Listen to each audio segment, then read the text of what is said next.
So we're jumping in right now in a conversation about communicating.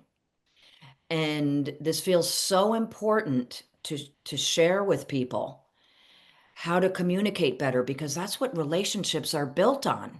I mean, you could say relationships are built on love, which helps, love, mutual respect, kindness, all those things. But we've got to be able to communicate where we feel understood, we're doing our best to understand the other person. And when we don't, we speak up. And how to, I use this symbol. I don't know why. I just, it's kind of the infinity symbol, but it's relatedness. It's reciprocity. You share with me what's going on for you. We come back, I share with you what's happening for me. And then we keep doing this until we land in, got it. And until then, I'm in the loop. I'm over here in this loop waiting to hear from you or wondering what's going on with you. And the person I'm talking with, it's so great because he's a fantastic communicator and it makes my whole system relax. And as we were talking, and this is why I wanted to bring this in, I realized some things I do with him. So I thought, ooh, this is an opportunity for me to take responsibility with him, who I'm looking at right now as we're making this video, because that's so important relationally, and to maybe teach others how to do this. Because as he and I are talking about communication and what works for us, he sends me videos when they're edited or when they're ready, and I receive them, but I'm not necessarily in the mood to watch them then. But I notice and I go crickets. I don't respond to him. And yes, I pay him and all that, but at the same time, relationally, he's a huge part of my practice and my life and means a lot to me. So I'm realizing and looking at him right now, I want to take responsibility and say, you know what? I'm not going to do that anymore.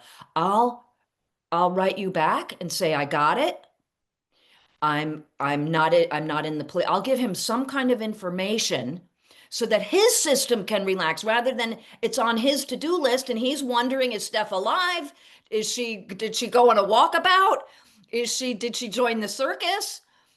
Did she hate the video? Is she crying so much she can't respond?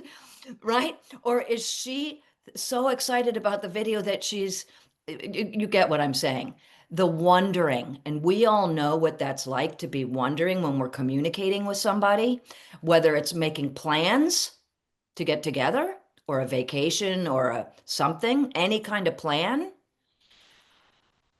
or how we feel. Something came up and we need to share. So that's where this feels crucial to bring this in, especially in these times.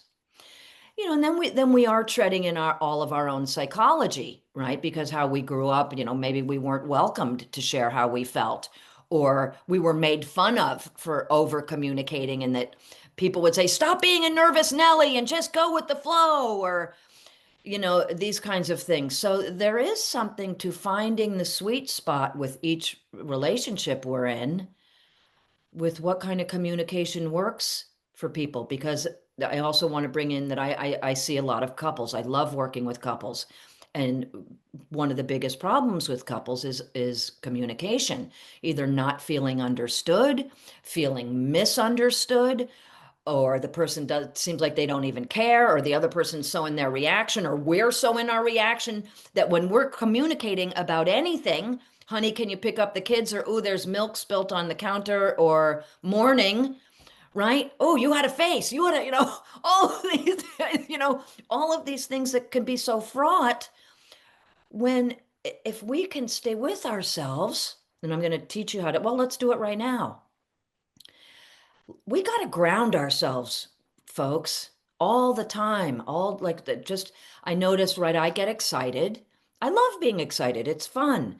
And I notice that my energy goes up. I've taught you all this before. So when I say get grounded, it's a constant for me. Belly, belly, belly. So for me, I've got a tether where it's like, Steffi, baby, come back, come back, come back to center. Have fun. There's no criticism, no wrong or bad. Just, oh, we're getting a little wooey. and come back so that I come back to my grounded so I can look at my person I'm talking to. They feel me. They feel my intention, my integrity. So if my person in the morning we wake up and we say morning and the way they say morning makes me go, oh, ah, right? My stomach, ah, ah.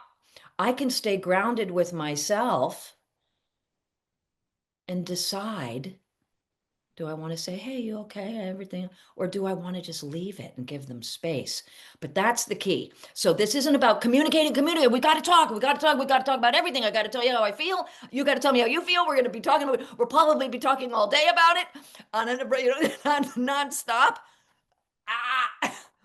So again, the key to skillful communication, one of them, we're going to do a few things here, is grounded and centered, us with us, so that we're operating from response, not having our emotions where have our emotions, have them. Wow, I'm really worked up. I noticed when you looked at me when I said morning, your face looked twisted and I got sad and now I'm going to start my day and I'm afraid to start anything. Could I just say, is everything okay? Or write some way to stay connected to me because I know, ooh, if I start my day and I'm all twisted, I'm going to worry about this all day when I could have said, hey, babe, we okay? We good? You okay? Right? Some way of, so I know this can get complicated. It doesn't have to be. It really doesn't have to be. It's how to share what's happening for us with this other person. And I like economy of words, which means not too much talking. People get flooded. People can only take in so much. It's just true. You might notice it for yourself. So we're really going to be cultivating, and I want to really urge you folks to get support in how to learn how to communicate better, start practicing with your friends, your family. I want to encourage you to look up nonviolent communication on Google. It's the author, I keep forgetting his name. I think it's Ken Rosenzweig or something like that. I feel disrespectful saying his name wrong. We'll look it up and we'll put it on the video later for you folks. You can also use Chat GPT. You can put in your phone, hey, chat, hey, chat, I need to say something to my partner or to my kid. This is what I need to say. How would you recommend I say it through nonviolent communication? So I've got a bunch of folks I see doing that, and it's changing their lives, especially a parent who's got a teenager. Because with nonviolent communication, it's science. So it works with the way people can hear things. You may think, hey, I need you to clean up your room, honey, is benign. But to the person receiving it, they could receive it as they're being told what to do. Their agency is taken from them. They have no say in it. So it can be right. It can be like, oh my God, all I asked was to clean the room. And they're like, it's the worst thing ever. Right? So through nonviolent communication, it will teach you how to make an I statement, which will soften it and they have more agency and choice. I don't want to go off on a tangent about this, but I really want to help you folks learn how to communicate better and really get the message that better communication will change your relationships, your intimate ones, where we can enhance the experience of understanding each other, being understood, ways that we can speak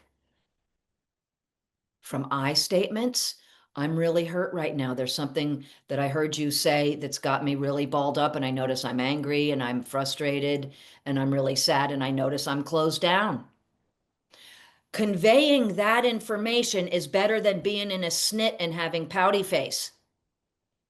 And now, believe me, I get it, and I'm making a little fun here, only to play with this human experience, not to make fun of anybody, because I can do it too. But that's young. That's a young part. Right? We want them to get that we're pissed or whatever, but we want to up our game, which is using our words, which is respectful of them, of us. Hey, I notice I feel shitty. There's something that happened between us that I can't let go of, and I need to run it by you. Do you have time today? And then the other person gets to say, thank you for telling me. Or, ooh, I noticed that closes me down. I'm not saying this is all roses, gang, and butterflies and rainbows. That's why we're also building our belly center to stay grounded and centered to say and hear hard things. And that's the crux of what we're doing here as well, as learning and building our capacity to say and hear vulnerable and hard things with each other.